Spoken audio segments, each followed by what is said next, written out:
Hi, this is Deepak Shenoy, and I'm here to present Money Wise, my book, which has timeless lessons on building wealth.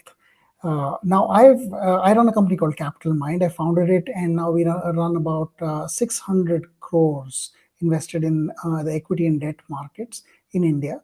From our customers, we've learned a lot, and the book distills some of that information that helps someone who's just starting out in the investing process. We start with the very basics: why you should invest, how to build your own financial plan, what are the things you should think about, the planning for retirement, planning for emergencies, and so on. And in a language that isn't filled with so much jargon that you'll kind of put it down and say, well, I need a PhD just to learn this. But the more important thing about it is that it gives you a framework to think about how you should start planning your life, and that it's never too late to start, regardless of what other people may tell you. We talk about mutual funds, what they are, how to figure them out, what are the different things that happen, all the rules that came into place over a long period of time, and why some of them, even though they're senseless, have some kind of a backing in some scam that has happened in the past. We talk about my journey in stocks, my journey to understanding various concepts about them, balance sheets, and the boring things like return on equity and all of these things.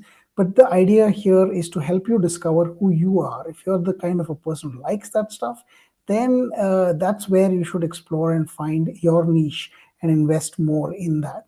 And if you don't, there's a simple concept, a simple framework that I have in a chapter, which tells you about how you can invest your money in the most simplest, hands-off manner that you can think of, without needing to rework this strategy every few months, looking at the market or looking at something else that someone tells you.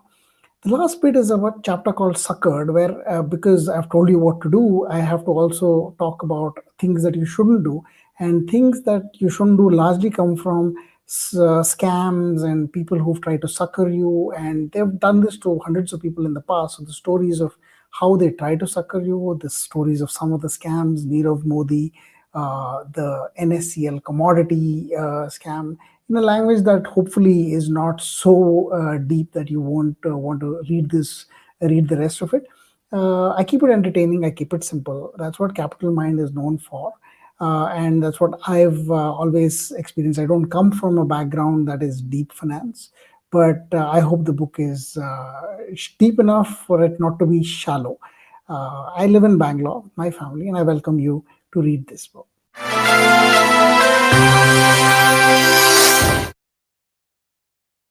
A very good evening. We are very thrilled to begin our next discussion, The Art of Writing for Children and Young Adults, with our esteemed guest, Ashok Banker. Ashok is an author, illustrator of graphic novels and books for children, crime and literary novels.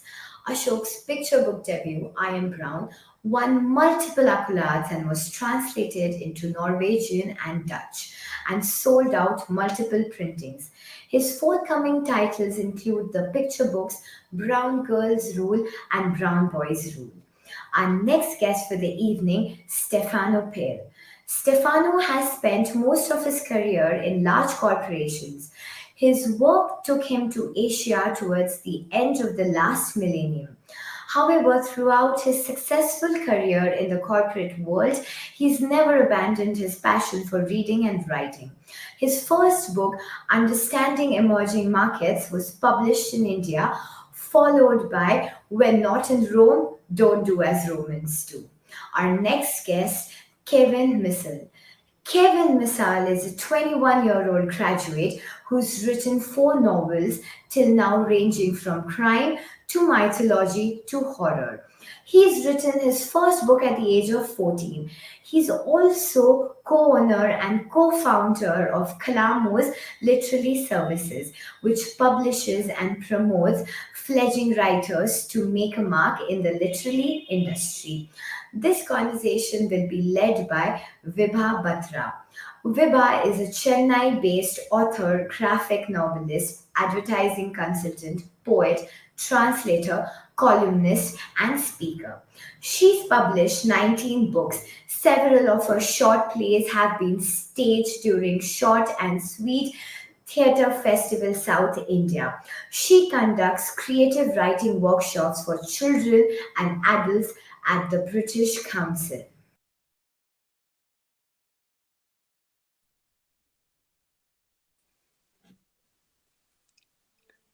Hi. Hi Ashok, Hi, Vibha. How are you how's it doing? going? All Yeah, good, sure. thank you. Hi, Hi Kevin. Kevin. Hi, hi, hi.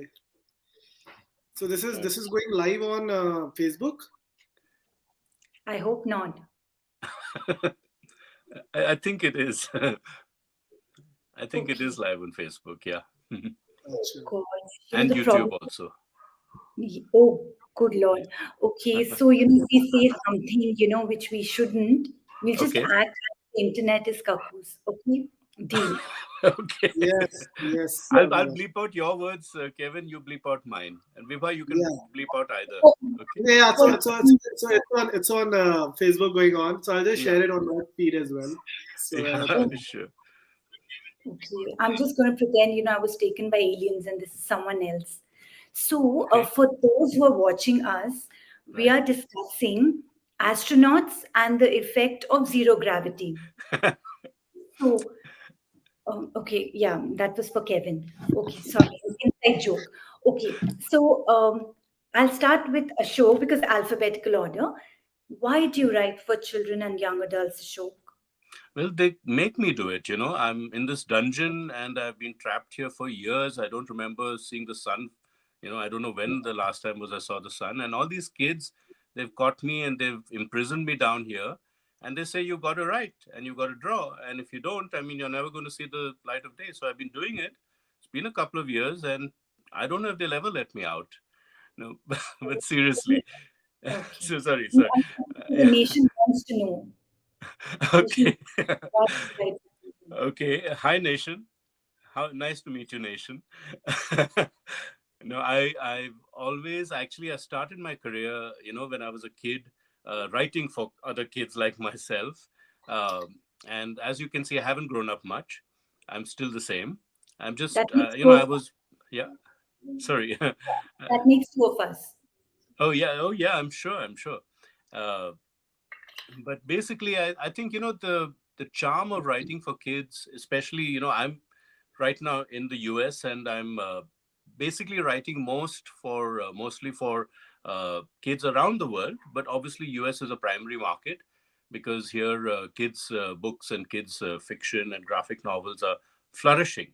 In fact, in the last 2 years they've seen phenomenal growth. It's like the largest boom in publishing in the last 20 years over here, and graphic novels are taking off in they've gone supernova, you can say. So it's a great time to be writing for kids because there's a lot of freedom, and with kids you can get down to the most basic themes and the most core kind of storytelling, which today it's not that simple to do it for adults. I mean, obviously I write for adults too, but if you read my adult novels, excuse me, I've got a frog in my throat. Sorry. So for adults, I mean, you've got to be very sensitive to the times, to the genre, to the context. There's so many things to keep in mind. I'm sure Kevin knows what I'm talking about. Yeah, But don't with forget. kids, Uh, yeah, yeah, yeah. Sorry, Vibha, you were saying something? yeah, and don't forget Twitter. How everyone keeps getting offended, so you Oh have to keep yeah, that. yeah. I mean, yeah, yeah, absolutely. Let's not even talk about Twitter because it's the basically the toxic marketplace, you could say. But I also have to say that I have a lot of kidlit and artist friends on Twitter, a huge community. And again, to give you, in fact, Twitter is a good example of the difference between adult fiction or older fiction, which includes young adults in America, unfortunately, because it's a very different category to the category in India. And kidlit, which is the lower end, so right from picture books, 3-year olds to 12-year olds, 13-year olds mostly, uh, not really counting a young adult to that extent, is a much more inclusive community, much more welcoming, much friendlier. And you can see the difference, for example, on Twitter, where they're not trying to beat each other down. It's not like crabs in a barrel where everyone's saying, you come down, how dare you do that, and getting offended at the most absurd things. I mean, I've seen kids actually post tweets and get slammed for it, get dogpiled for it on Twitter because someone gets offended. They don't care that it's a kid. It's an actual kid who's talking frankly about what he likes and what he doesn't like, or what she likes. And I'm giving a specific example. And even famous kidlit authors like piled onto that poor kid. And that kid basically went off social media completely and had a breakdown. It's an actual case. So, That's a you know, shame. that's a young adult community thing that happened. But in kidlit, in the lower end, this is not the case. You get authors and editors and publishers posting kids, sharing their reviews and their drawings and everything. So I find it a friendlier place to work in. I find kids less judgmental. And like I said, I write for adults also, but I'm really enjoying writing and drawing for kids. And it's a great space to be creative in. Okay, awesome. Thanks for that, Ashok. Kevin, why do you write for children and young adults? I didn't have the opportunity to write for children till now, but I had written for young adults though. My all my books more or less is young adults, except for my latest book, which is on Khan. But I think what I would say is the definite book that I wrote for young adult, it would be Sinbad and the Trumpet of Ishtrafil, which had released by Penguin January last year. And the idea was that the reason why I wrote it is because the thing was I have grown up reading Rick Riordan, and I, as a teenager, that was like Percy Jackson and Harry Potter's and Pendragon. Many people don't know I forgot Bobby Pendragon, which is a very famous series in US, and Artemis Fowl, and these are the heroes I have looked up to. So the idea was to actually write something which is kind of like a young adult book where people know the source material, which is something like a Sinbad. People know who Sinbad the Sailor is. I mean, he's a popular pop culture icon, but at the same time, kind of ground him and give him a very interesting spin to it, and yeah, just to kind of like teach the values and teach the heroic something that I have gone through as a kid. I want to kind of translate it to this generation, the Gen Z, as I would say. Yeah. Okay. Hey, Stefano. Hi, good evening, everybody. Good evening, Stefano. Nice to have you here. Sorry about the delay. There was a little bit of misunderstanding, and then I had some issues in getting into the room, but now it should be all right. Wonderful. No worries. So, Stefano, we were just chatting about astronauts and zero gravity. So, Yeah. which is the theme of today's discussion. So, Right. would you like to add your 2 bits to that? Can you just brief me a little bit again on what you've been saying so far? Because I'm coming from a completely different kind of topic. If you could summarize for me what you've been discussing so far, that would be great. Okay, are we all in the wrong chat room? Sorry? Are we all in the wrong chat room? No. So we are just pulling your leg. You're in the right chat room. So we were just discussing why we write what we write. So I was just asking Ashok and Kevin, why do you write for children and young adults? All right. So I wanted to ask you the same question as well, because Yeah, absolutely. Is that I was coming with something completely different and I was a bit taken aback. Right. Okay. Let me tell you why I'm doing that. Well, I'm doing that because it's a challenge.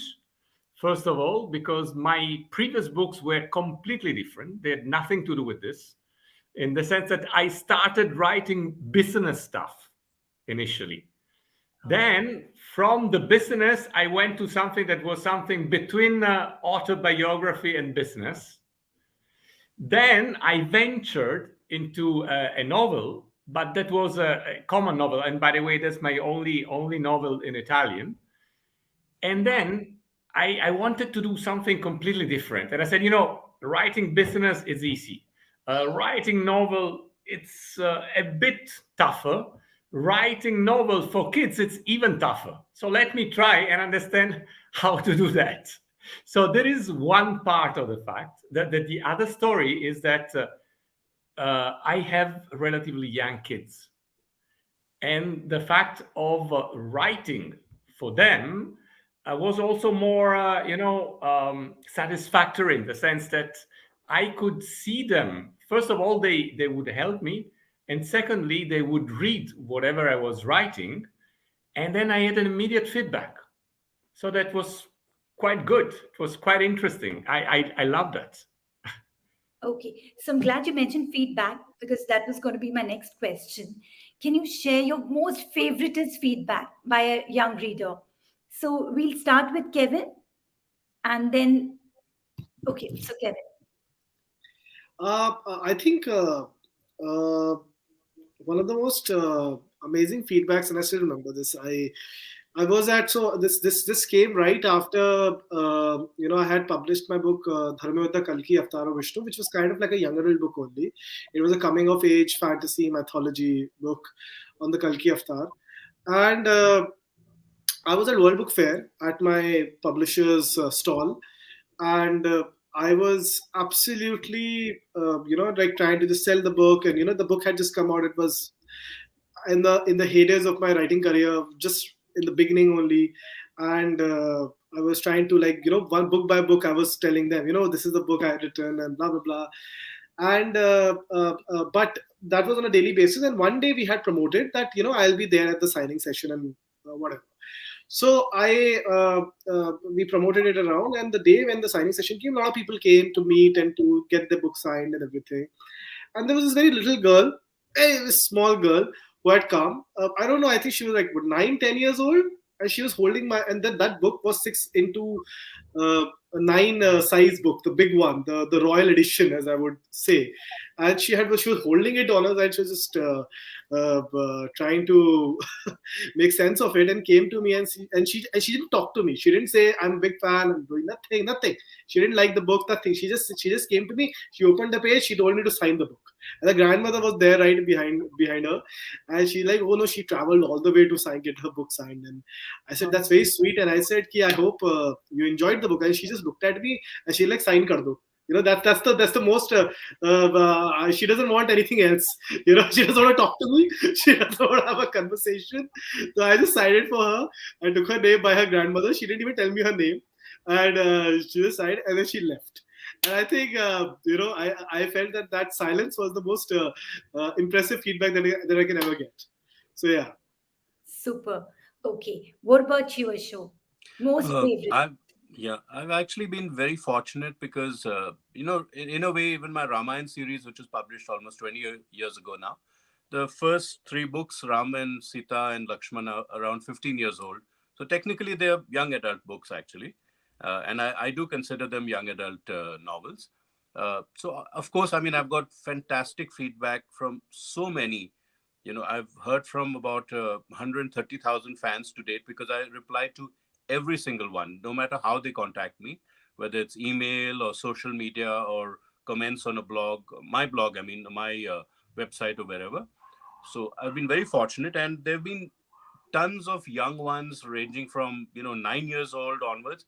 But most recently, when I started publishing picture books, my first picture book was published last year, Iron Brown, and it got a phenomenal response, which even blew me away and even the publisher.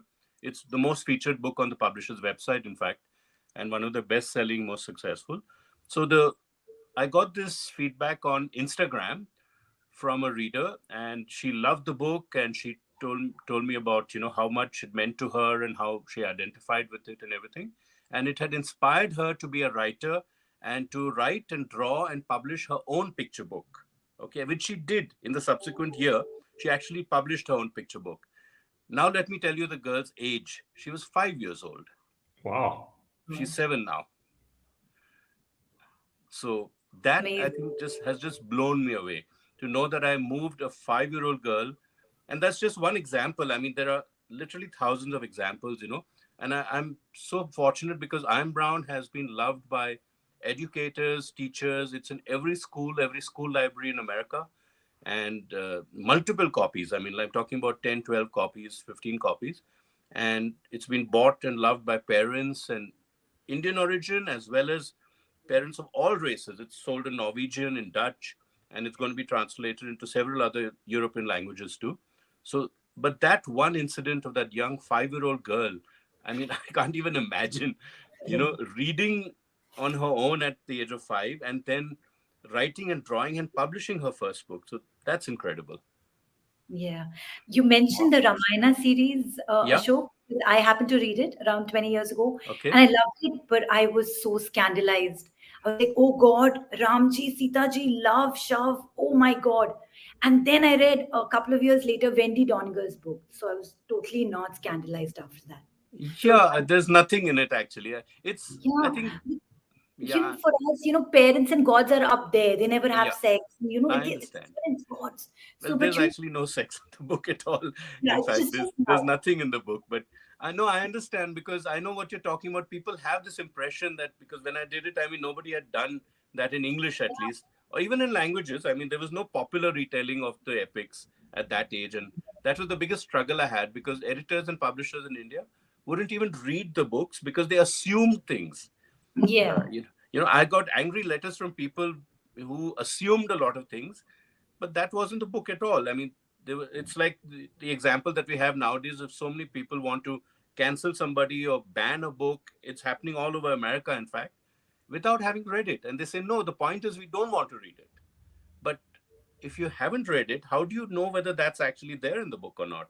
And Totally. that's the example that you're giving me now. I mean, I'm sure when you read it, you found nothing to scandalize you. There is nothing offensive, right, No, in the no, books. I wasn't offended at all. I was just scandalized. I'm like, no, I God understand. cannot love. God cannot love anyone. God is just God.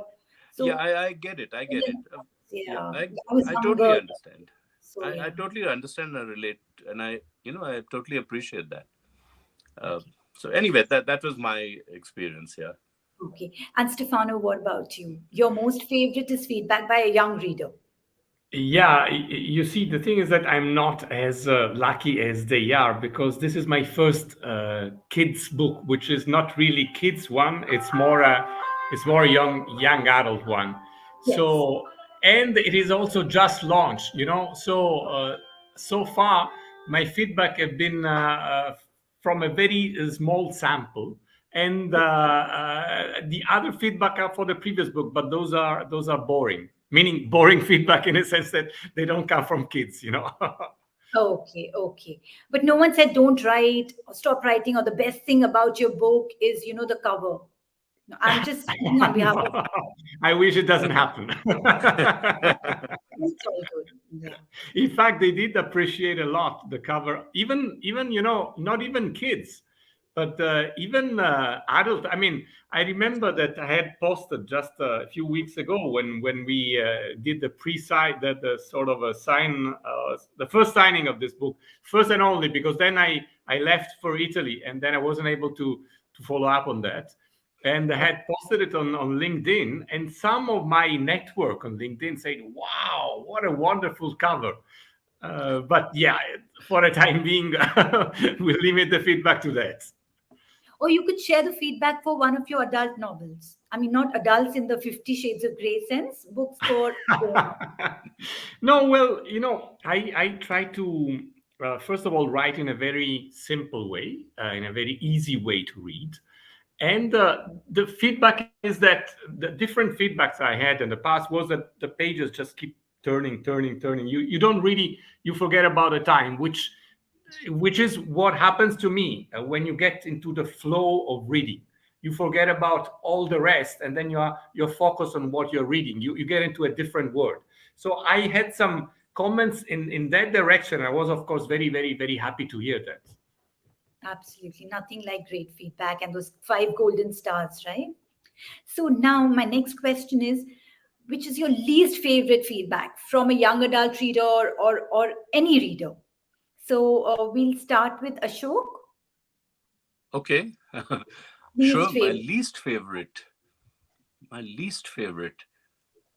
Believe it or not, I actually have to think. I've had no negative feedback from any young readers at all. I Yeah, mean, touch same, wood, same. Yeah, touch wood. I mean, I now that I'm actually thinking about, I've never thought about it seriously, but looking back from adults, actually, I've not got feedback from, what, how shall I put it? I've not got negative feedback from readers. Like I said, earlier I mentioned I've got a lot of feedback, which is not feedback actually, from non-readers who assume things, like I remember some journalist friend of mine once told me right before the Ramayana was published that, obviously it'll do well because sex sells. And I said, like, in this age of the internet, with Pornhub and all kinds of things, I'm sorry, excuse me for mentioning these things, but they exist. Let's face it. That's the world in which even kids grow up today. The internet is full of, all kinds of sleaze. Why would anyone want to read the Ramayana to get that? So I said that's like reading the Bible because, even though you have the internet, because you want to get your rocks off. I mean, that is that is absurd, and that's about the only kind of negative feedback I've ever had. I'm very lucky that way. very Like I lucky. said, I've had a lot of, how shall I put it, personal, relationships with the work, like you mentioned earlier when you were talking about the Ramayana. I've got a lot of people who say I came to it dreading, wondering, but so many people had told me about it, so I read it, and then when I read it I found it was very different, and things like that. I've But I'm very fortunate that I've had no real negative feedback, touch wood. Okay, great. But we use the P word here. I hope we are not in trouble and the organizers don't come rushing in and just, Yeah. Okay. So, Kevin, would you like to share your least favorite feedback? The least favorite feedback for my book was, I think it would be the fact that I think the Barisan booksellers had posted a book of mine, the recent book of Khan, of as a promotional thing that this book is available at our stores and everything. And someone had commented that this book is really bad and blah blah blah, and it has all the, it destroys the lineage of our ancestors and all that nonsense, right? And Mrs. Bhari, she was at my launch, and she had come to me and she said, Kevin, this person has written a very bad things about you and everything. I think you should respond to it. And I was like, okay, I'll give it I'll see what it is, because I had no idea someone had written it. So I went to the comment, and she also went to the comment. We were at the same time at the launch, and we saw that the comment was for some other book, and he was bashing me. Oh And my and he had written the book's name also, some unknown book with the same kind of a title only. That's why he got confused that it was the same author. And I said, well, that's not. But should I respond to him that, or should I tag the original author and tell him that, God, probably, that guy. Yeah, yeah. But totally. but by that time, Mrs. Bari was quite kind enough to reply herself and say that this is not our book and everything. Something like that happened to me, but in reverse. Somebody said, "Can you give me your autograph?" I said, "Yeah, sure." So then they said, "Anuja, ma'am, we love your book." So they actually thought I Right. was kind of my ex-boss, but not her. Yeah, in fact, I just want to just chip in to say that, Vibha, you yourself are an author, and you also you create. So, I mean, I would love to hear your answers also to some of these questions. So maybe turn one on yourself, or maybe we at the end, maybe we should ask you a couple of questions. Oh my God, that's what I'm scared about, because I have this rapid fire round where I tend to, grill people, roast people. So, Hmm. okay, but I'll take this one. So, the my least favorite was that thing about the cover. The best thing about her book is the cover. Oh, okay. That was me. Yeah. And obviously, you didn't design or create the cover, I right? think that was the only thing, literally the only Yeah. thing I had nothing to do with. Well, I have a solution for that. Design your own covers. I'm just kidding. So, I'm just kidding. Ashok No, sir, I no, know, but not everyone is as good of an illustrator as you. You know. Yeah. Then I might not even get that. So I'll just take, I said, see, they said something good about my book. They love the cover. yeah, I know what you mean. Yeah. Totally. And Stefano, what about you? Your least favorite feedback? Now, please share. That everyone's acting, so cool. We don't get bad feedback. I could just go on and on. So please share something. Right. Okay. Couple of things. One, that was it was a feedback that was very true and actually made me quite upset because it was True. true, and it was one of the books that I wrote. Unfortunately, I never saw the printed part before it was printed, Okay. and the font was very, very small, and that was an issue because I mean, a lot of people who read the book told me, look, the book is so entertaining, but it was such an effort to read it because it was so small that we could just not really. I mean, I'm talking of not young, not teenagers, of course, Of people course. maybe over 40 or over 50 or so, which really had issues in reading the book. And that was, I felt very bad because as soon as I saw the first time the printed book, I said, well, why is so small? And eventually that was really what happened. So that was one thing that I am really sorry about. One more comment that I wasn't very pleased about is that one of the book was on my expatriate life. So I'm not talking of kids book now. I'm talking of a different book. And in that case, somebody wrote, a journalist, I think, wrote, "Oh yeah, it's nice, it's interesting in some point, but there are some stereotypes about India." Well, if I'm talking about an expatriate who comes and live a certain number of years in India, there will be some stereotype because whenever you get to India the first time and you spend the first few months, you are influenced by what you hear. So, okay, that was something that I didn't much appreciate, but okay, fine. Yeah, totally. Okay. So my next question is, what is the best thing about writing for children, and what are the challenges? So it's actually two things. So shall we start with Stefano? Yeah, yeah. Well, the best thing is that if you manage to create this kind of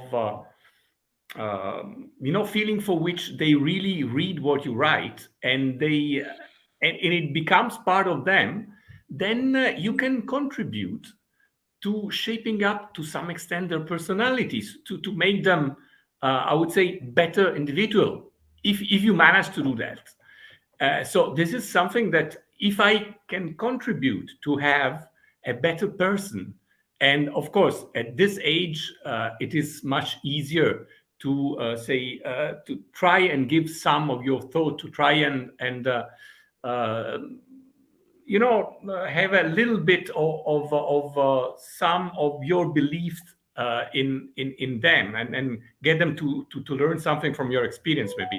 So that is great. And the second thing is that they don't lie, in the sense that if they like it and they tell you. And if there is something that it could have been different, they tell you, you know what, that chapter I was not very convinced. I didn't really understand what you were saying. So that's fantastic. It's the best feedback that you can have, and then you can improve like that. Okay, great. So Ashok, what do you have to say for that? The best Well, thing about writing for them. sure. I think the best thing about writing for children, for me, to be very specific to myself and my situation, is that I'm an Indian living in America. Uh, and because of that, I mean, there are several Indian American writers, not several, there are thousands actually now, right now, especially in the kidlit space, but in generally, you'd be surprised, I mean, how many Indian Americans and even Indian origin people there are writing very successfully. And At the same time, there are almost no Indians writing for children published in the US. There are a lot of American authors whose books are available in India, and Indian kids, all of us, in fact, I'm sure. I mean, I don't mean you personally, Stefano, because obviously you've grown up in Italy, I believe. But, That's true, but now I'm half Indian. yeah, right, right. No, I meant in the sense of American culture has permeated the world, and we get hordes of American TV shows and movies, and of course books in this case, especially for children, available in Indian bookstores. But how many Indian authors, when I say Indian, I don't mean Indian American, with all due respect, they're wonderful also. But how many Indian authors and Indian books do we see in American bookstores? The answer is none, basically. So my attempt, and the most wonderful thing I feel, is that it's unexplored territory. So the books I'm writing are about, for example, this graphic novel that I'm working on right now is about a young girl from India, a 12-year-old. She's about to turn 13, and she's migrated with her dad to America, sorry, from India to America, and she's living here, but she's on FaceTime with her friends back in India. She misses India. She misses everything from chart to hanging around at malls or whatever, all the everyday things that a young kid like her would do, and she misses it, and she's having a hard time adjusting to America. So that's what I find wonderful. I'm able to uh, write about new experiences that a certain group of kids are having, which is immigrants to a large extent, in a strange country, in a foreign country, at that tender age, which is, as it is such a difficult age to negotiate, as it is for anyone, even in your own country, in your own city, it's difficult. But if you've ever changed a school sometime in your school career, I have. I've changed. I've been through. I went to 9 schools uh, by the sixth standard. So Wow. I've experienced that a Voluntarily? lot. Obviously, I mean, yeah. voluntarily? Did you change No, voluntarily? I mean, not voluntarily and not voluntary for my parents either. It just worked out that way. I won't get into the history because you'd have to know my whole childhood then. But basically, that's how it worked out. It had nothing to do with me getting sacked or suspended. It was a Yeah, lot of that, moves. Yeah, I'm just clarifying that also. yeah, yeah, I that's, was, I was actually no, I was the most well-behaved student ever in any school. Unfortunately or fortunately, but it was circumstances. So I can relate to that, but I'm sure it also feeds into today's kids' experience of being, a stranger in a strange land, even in your own city, even in your own country, because the world is changing. It's changed so much, and that sense of alienation is there in all of us to some extent. We all feel out of place at some time in our day, in our life, in our work, in our friends and families also. And I think it's the ability to capture emotions and situations like that at their most basic, at their most natural. And like Stefano said, kids are innocent. They don't lie. They tell you the truth for better or worse. yeah. So I'm able to tell the truth also. I'm able to tell the truth when writing about these kids, which have not been written about, writing stories which have not been told before, for any kid who wants to read it in America. And I think that's the most wonderful thing for me personally. Okay. And Kevin, what about you? Writing for Uh, young. I think the best thing and the challenge that I would say is that the best thing, first of all, is the fact that see, whatever you're writing when it comes to young adult fiction, because that's the experience I've had in writing young adult, is that whatever you will write will create a very impressionable imprint on that kid who's writing it, on that teenager. So you have to write something which kind of gives them a certain sort of sense of ethics, morals, or anything that gives them values, right? So it has to be very, very done in the right way. Otherwise, so that's the best thing, because I'm able to, the values that I have learned as a kid, as a teenager, you know I was able to pass through, not just through books, but also through my parents, through my family, to my friends. uh, and so that was the interesting part for me. That was one of the best things I was able to do it. In an adult book, you are more focused on politics, world events, xyz, but here you're talking more about what really makes a true character, what really what values are most important. uh, the challenge is that only. It's the same. If that's the best part, that's the challenge as well. Is that how do you incorporate such values and such morals and ethics, and make it interesting? Because you don't want to be preachy as well. You know, you cannot be trying to be this strict school teacher where you're just trying to impress. You're just trying to like teach them. This is not how it's supposed to be. This is how it should be. So that's also a challenge, and I think you have to strike a right balance and the right chord to do so. Yeah. Okay. And what about, the language that you use or the themes? Has there ever been, pushback on a young adult novel from the editors or publishers that you should not do this? Not in my case, because in India, mostly young adult fiction, especially children, not children, but young adult fiction. Interestingly, is not that existent. When I came out with Sinbad, my publishers were pretty clear that that there wouldn't ever be a competition because there is no Indian writer who's doing a young adult fiction that much, on such a mainstream level. So, not in my case, though I have seen in the US and UK, I've read about it. I mean, Ashok sir would be the right person to inform on that. But I think, yeah, but definitely in terms of language, I can be a little crass sometimes when I'm writing because I just go like, I say a lot of bloody and a lot of some slangs or something, which might not be appreciated by the younger generation. So definitely, my editor has been pretty kind to just strike off. But my first drafts are filled with crass language, and I love that. Oh, yeah. You love that? Okay, yeah. Because, when I was writing my young adult trilogy, they kept saying, could you not use the SHIT word so many times? In the first page alone, there are hundreds of SHIT. So it's like, okay, I have to just replace it with safe galis. So gali Yes. is just cuss words. You said you're half Indian, so you know, right? Yeah, it's Yeah. just words. So I kept writing things like basket and shut the front door and, little stuff I, like that. I can't even say God damn it. So what I say is, Oh my uh, God, that's by the cursing. gods. I say by the gods, or I say by seven hells. What is going on? So I don't know. Safe words. Yeah. Yeah. So, I what think about you, Ashok? Hershey did it very well. He invented his own curses for Captain Haddock. Billions of Oh, Oh blistering yeah. blue barnacles and bashi really? Yeah. bazooks, and he District uses, Barbecue. yeah. Nobody would ever beat them out. But has that happened to you? Was Who, there any me? pushback? Yeah, No, when you actually, use. in the US, it's the other way around. I mean, it's much more accepting and liberal. So, in fact, young adult Wonderful. fiction here there's a lot of explicit relationships. I'm being very careful about the language I use because I know I'm not talking to a US audience right now. But in the US, there's absolutely no pushback. First of all, I'm not writing those kind of books. Right now, I'm doing middle grade, actually, middle grade and younger, which is 12 and under. So I'm not exploring those kind of topics. But there's no taboo, actually. There's no taboo about anything that you want to write about. Obviously, everything has to be in the service of the story and not, about that aspect only, whatever it may be, whether it's bad language or whether it's bad behavior or whether it's, personal relationships.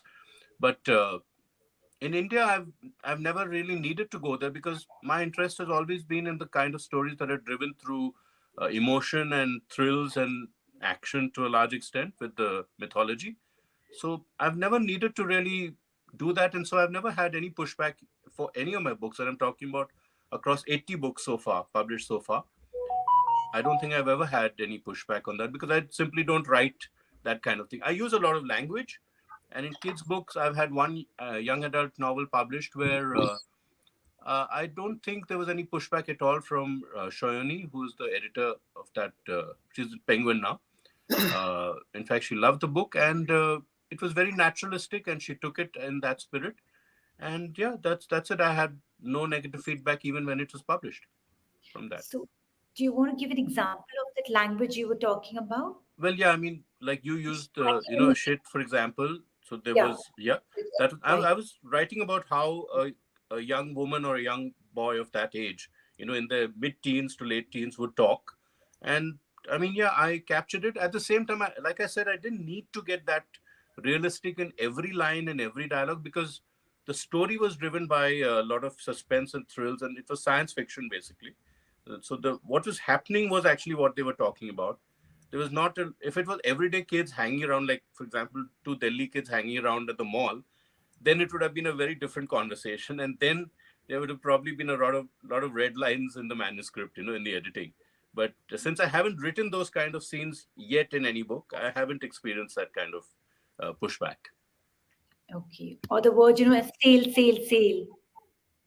Well, Yeah. yeah, like I Or, said, I was writing very much from the individual character's point of view. So I think what I had done, this is a long time ago, which is why I'm trying to remember, because it's the book I wrote about 17 years ago. But I'll tell you what I did was I gave it to my daughter, who was 13 at the time. She loved the book. In fact, she was the one who said, Dad, you really must get this book published because it's wonderful. I really love it. And she gave it to all her friends. I'm talking about the printout, the printout that I had printed out. And they all loved it too. So it was realistic enough that other kids of that age group could relate to it. At the same time, it was not uh, veering into dangerous territory that editors or publishers or reviewers would object to it. So I think it's something that I just sort of learned it naturally, how to walk that fine line. The fact that I'm a non-Hindu who's written Hindu epics, retellings of Hindu epics, itself is, I think, testament to the fact that I've walked that line all my career. I could have been, people could have been asking for my head otherwise. If you think about it, imagine a non-Hindu writing the Ramayana, and that also using Urdu words and having Muslim influences and biblical influences and everything. But at the same time, I don't think there's been any. Have you ever heard any controversy about it?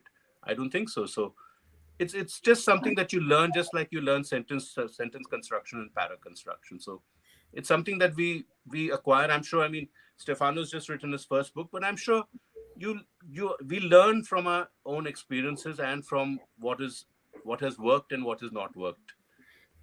Yeah, no, that's true. In my opinion, I mean, yeah, that's true. That's the first kids book. Let's put it like this.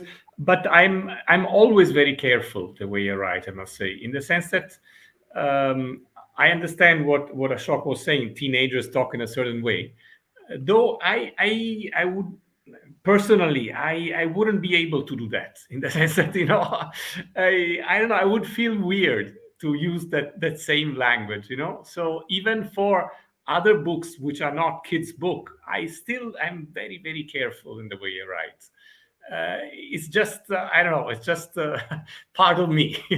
That's the way I'm done. yeah, that's great. Okay, now Miraj from the tech team is reminding me that there are just 5 minutes left, so we have to take questions from the audience. So, Sure. Miraj, how do we do this? Are you going to type out the questions in a chat box? Because I can't see any questions from the audience. Okay. Okay, so he hasn't got any questions. Okay, so last 5 minutes. So shall we have that rapid fire round? Okay, Sure. there is no coffee hamper, so sorry about that. Okay, so I have this question. I'm going to ask this question to Stefano. Stefano, name one book written by all the other panelists. Oh wow. You're putting him on the spot there. You're putting him on the That is spot. Yeah, that is that's tough. Okay, so the that's question really asks, tough. That's Kevin. really tough. Sorry, I won't be able to do that. That's okay. I I, mean, I, yeah, I'm Maya, yeah. I mean, you talk about the epics, so I can quote that from a shop. yeah, Good save. you That got was a it. good save. Yeah. Good one, Stefano. So the question passes to Kevin, and your time starts now.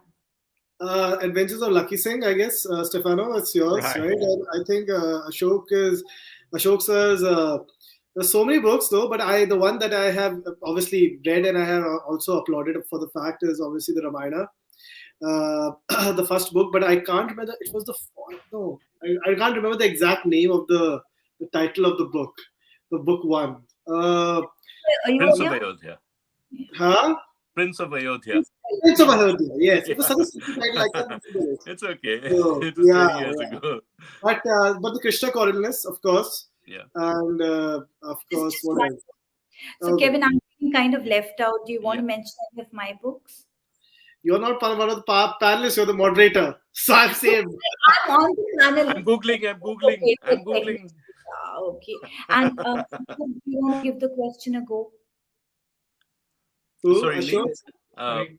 Yeah. Adventures of Lucky Singh, Stefano, Sinbad, Kevin. Very, very.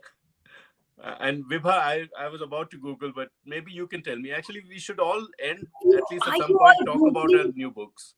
Oh my mention God, it. all of you are Googling, aren't you? And Ashok, we are Facebook friends. Okay, now I'm totally Of hurt. course, of Okay, course. so the next question, okay? Name one book you wish you had never written. Okay, we'll start with Ashok. Oh, that's a very tough one. I I can't say there's any book that I wish I had never written actually, because I wrote all of them from the heart. I loved writing them. I love writing, period. So I don't regret any of them.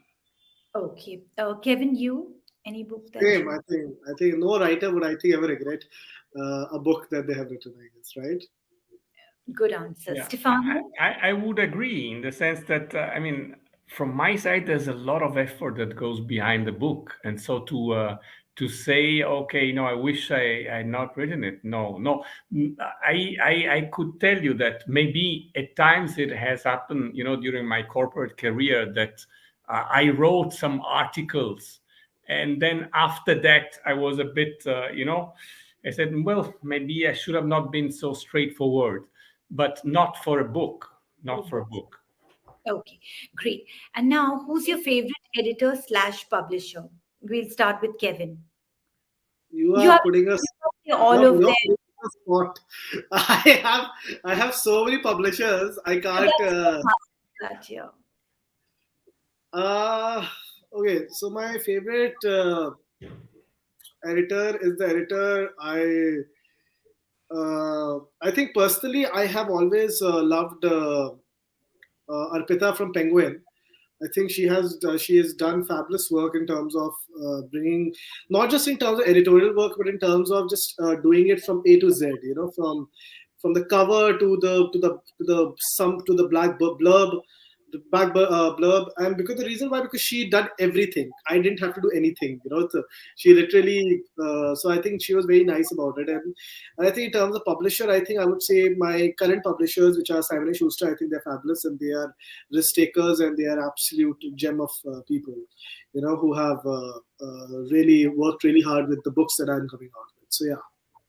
So thank you for answering that honestly. Stefano, your favorites?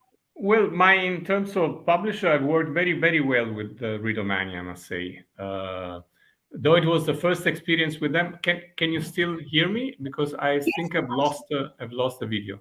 Okay, right. So I worked very, very well with them. The editor at that moment was Indrani, and it worked very well, I must say. And also, the banker is a fantastic person. So that in terms of this experience for the kids book. For the past, well, I worked. I published something in Italy, and I worked very well with a publisher called Albatros here. But that's somebody that you would not know. okay. Yeah. Okay. And you, Ashok? Uh, for me, at the moment, I think my editor at Scholastic India, Sushmita Chatterjee, with whom I've done 3 books. Actually, I've done 6 books with her total, because I first interacted with her when she was a junior at Pan Macmillan, India. So she published 3 books by me over there. And over here at Scholastic, she's published, well, technically 2 have come out, the third is still in editing. But she is by far one of the best editors I've ever worked with in my entire career. And that's saying a lot, because I've worked with something like over 110 editors over Oh my 80 books. I'm including commissioning editors, the actual editors, and then if you include copy editors, it will probably go to God. 200 plus. Oh my But God. Sushmita Chatterjee at Scholastic India is definitely one of the best. They've done a wonderful job. The books have done very well, despite, of course, the pandemic has affected all sales in India, so that's dampened. I also want to just briefly shout out to the other editor that I really love working with, which is Joel Richardson at Penguin UK, who's publishing my crime novel, A Kiss After Dying, which comes out next May from Penguin UK. It will be available in India also, so it's relevant. It's not for kids, though it's technically for, it's aimed at the 20 plus, uh, you know, uh, readership, Oh my basically. God. Okay. So it's just above, but he's a fantastic editor. He's the best editor across all the genres and categories that I've worked in, and a wonderful publisher also. So those are the 2 that I named. So the coffee hamper goes to, okay, it's a tie. three-way tie to all of you. Okay. Thank you so much for being such great sports and answering my questions honestly. And I think we can. Any famous last words? Just sign it's out. it's been great being here talking to you, Kevin, and Stefano, and Vibha. And I hope anyone who's watching this would look up all our books if they haven't already. And if they want to ask me any questions personally, I can say just get in touch with me through social media or my website, which is my name, ashokbanker.com. And happy reading. Okay, great. Kevin, any last words? Just the fact that I'm very glad to be around for the session and everything. The fact that I'm actually writing Sinbad sequel while we are having the session, because I'm in the process of writing that. I'm quite. It's always good to be rejuvenated by such authors who have through this discussion really helped me and really gave me that insightful touch to it. So thank you, Vibha, and thank you, Ashok sir, and thank you, Stefano, for delighting me with such good conversation. So yeah. Okay, Stefano. Well, first of all, let me tell you that this was for me really an impromptu. That means something that I had not prepared at all. So it was really the true me that you heard today, and it was great to get to know you all. And well, I hope maybe one day we could even meet in person. I mean, Ashok is a little far, but maybe I don't know. Do you happen to come back to India, Ashok, at times or not? Right now, I mean, the last 2 years, you know how it's been, Stefano. Yeah, So not so easy. it's Not so easy. that's I don't know what when, or when that might happen. But yeah, at some point, I do, of course, plan to come. That's true. So But maybe once we could meet yeah, all of over a course, cup of coffee at sure, sure, somewhere in India. absolutely. Who knows? Look forward to it. Look forward to it. Right. A gate crash, right? Kevin and I, the coffee. Yeah, Oh, all of absolutely, you, all of you. of course. I was saying I all of also meant us. all of you. Yeah. Okay, great. Okay, so thank you everyone. Thanks so much, Manjiri and Team PILF and Miraj and the tech team. See ya. Thank you so much. Thank you, Bye Vishwagar. bye. Bye. Bye. See ya. Bye bye from Italy. You take care. Bye from the US. We hope this will really inspire more authors with the art of writing and give them tips to attract more young readers. We want to further thank our guests for PILF 2021, Ashok Banker, Stefano Pelle, Kevin Misal, and Vibha Batra. Thank you so much for being here with us. We hope to see you for another 2 days and so many more interesting and thought provoking discussions and conversations. Good night and take care. We thank our title partner Vishwakarma Publications and our bookstore partner Crossword. Thank you so much for this lovely evening.